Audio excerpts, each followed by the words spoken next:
I wanted to start by trying to show you how difficult it is to change people's minds, and then possibly even change one of your minds by doing a little story.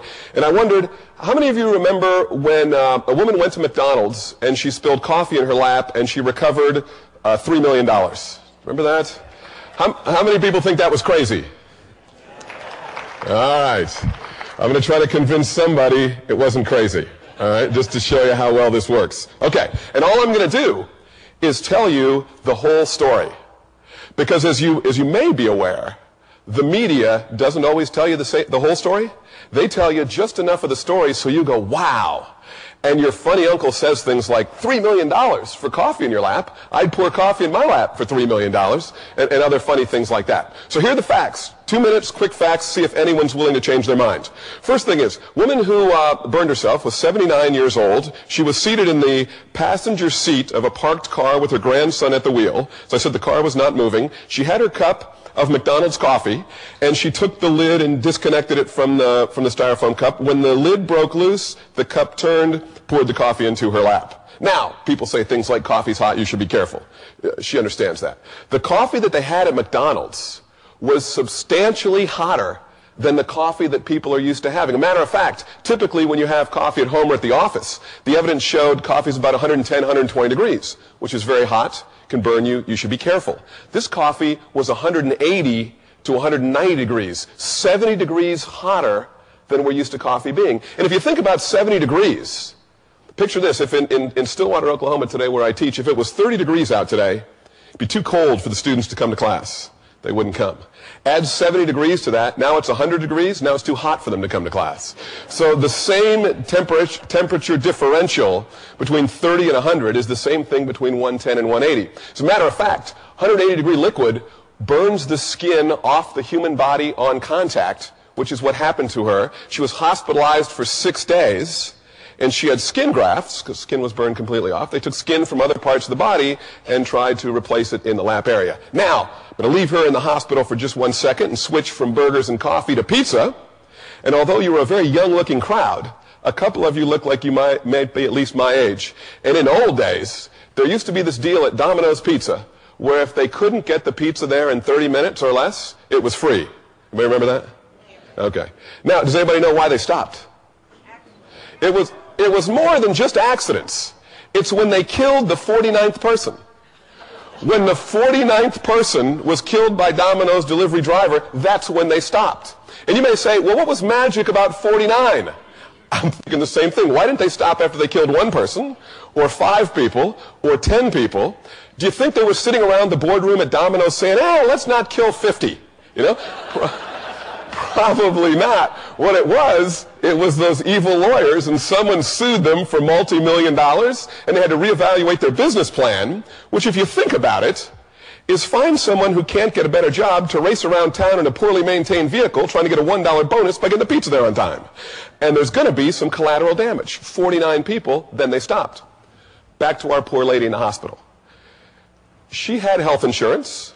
She was in the hospital for 6 days. I don't know what the circumstances of her health insurance were, but what I do know is she had $20,000 of out-of-pocket costs. Her medical insurance paid a lot, but she was short $20,000. That's what she asked McDonald's for. She asked herself, would you pay $20,000? Now, McDonald's position is, coffee's hot, you should be careful. Her position is, I'm 79 years old, I've been drinking coffee for 60 years. I understand that coffee's hot, but I didn't understand this coffee would burn my skin off. And the question is, if I handed you a cup of liquid, and I said, this liquid will burn your skin off, would you treat that like a cup of coffee? Or would you get a safe suit in the jaws of life, right? Because you don't want the skin burned off, particularly in your lap. So McDonald's refused to pay, then she got a lawyer. I understand. The lawyer comes in, we hiss, right? The lawyer, I understand. You can help me with the hiss. Thank you. So the lawyer comes into the story, and he found out 2 interesting things.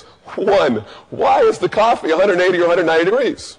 Found records in McDonald's that it was marketing research that showed that people, if it's good coffee, they come in the morning, they get the hash browns, the egg McMuffin, and all the other things that they have. So they found out if it's good coffee, people are more likely to come. Well, there's 2 ways to get good coffee.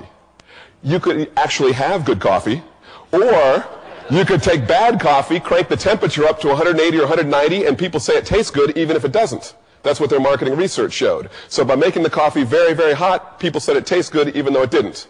Second thing the lawyer found out, over 200 people had notified McDonald's, so these were in McDonald's records, over 200 people had written to McDonald's that they'd been hospitalized at least for one day with coffee burns resulting from the super hot coffee.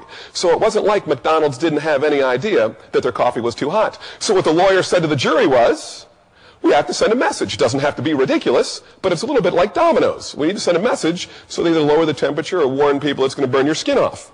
So he said, let's start with 1% of coffee profit. 1% of coffee profit. That's just coffee, just profit.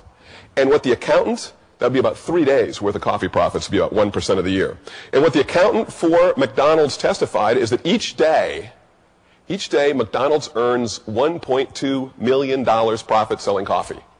So it's about 2.5 days worth of coffee profit. Now, given that story, is there any person here willing to put up their hand and say, okay, I don't think it's crazy.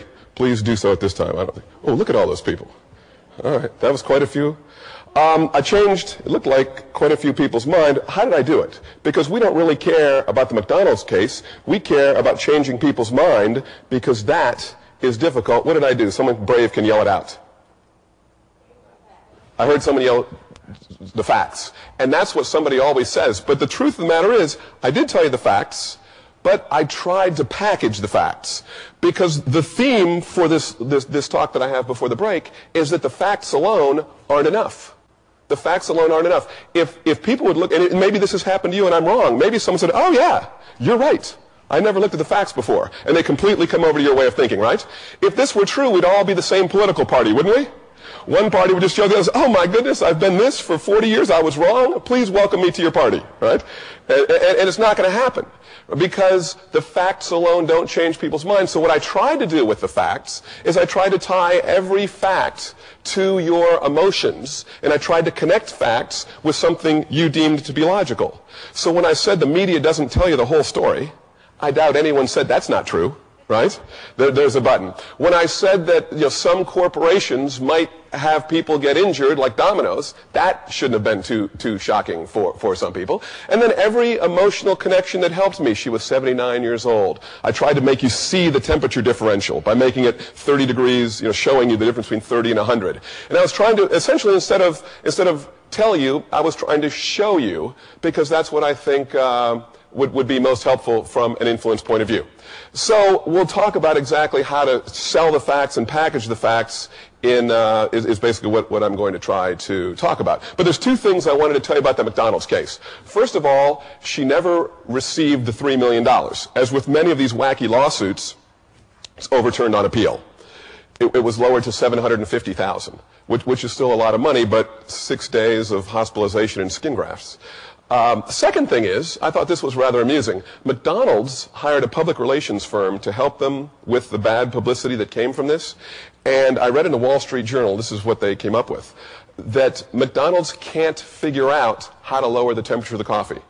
That's what they came up with. They can't figure out how to lower the temperature of the coffee. So I'm a professor. I've got time on my hands. I went to their website. I decided I'd send them an email. I said, I've got an idea. I read in the Wall Street Journal you can't figure out how to lower the temperature of coffee. Let me make a suggestion. Put the coffee next to the fries. They're never hot. And I sent it off. I was just trying to help.